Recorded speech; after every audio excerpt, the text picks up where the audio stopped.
Nu vrem doar turul 2, ci și țara o vrem înapoi. Ăsta e sloganul sub care defilăm zilele astea și în perioada următoare și mai ales să protestăm în Piața Victoriei pe data de 26 martie.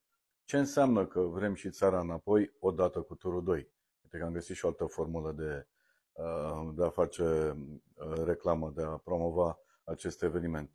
Păi vrem ca toți cei 9 de la Curtea Constituțională să plece, vrem să plece cei care au fost în serviciile secrete și au făcut acele rapoarte pe baza cărora, niște însailări de fapt, pe baza cărora s-au anulat alegerile.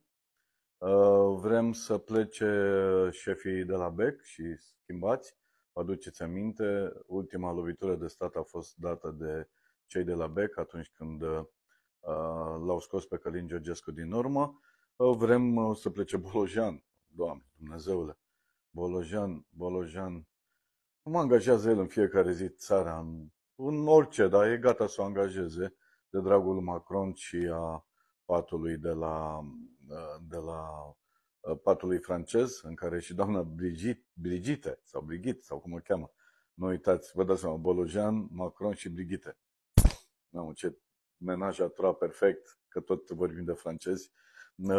Deci vrem să plece Bolojan, la revedere, sănătate, la mulți ani, să se întoarcă la Oradea dacă e posibil.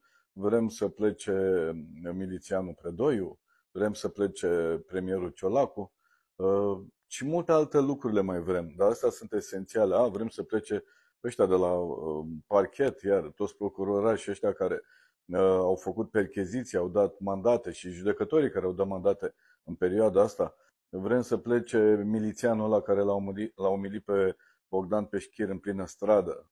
Doamne, despre asta o să fac o postare separată. Eu nu am crezut că văd în România, după 35 de ani, așa ceva, atâta bătaie de joc, atâta umiliere a unui singur om în plină stradă, în fața tuturor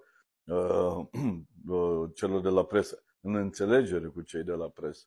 Deci vrem să plece foarte mulți ca să putem să ne luăm țara înapoi și odată ce ne-am luat țara înapoi o să avem și turul 2. E foarte simplu. Deci, nu mai vrem doar turul 2, ci și țara o vrem înapoi.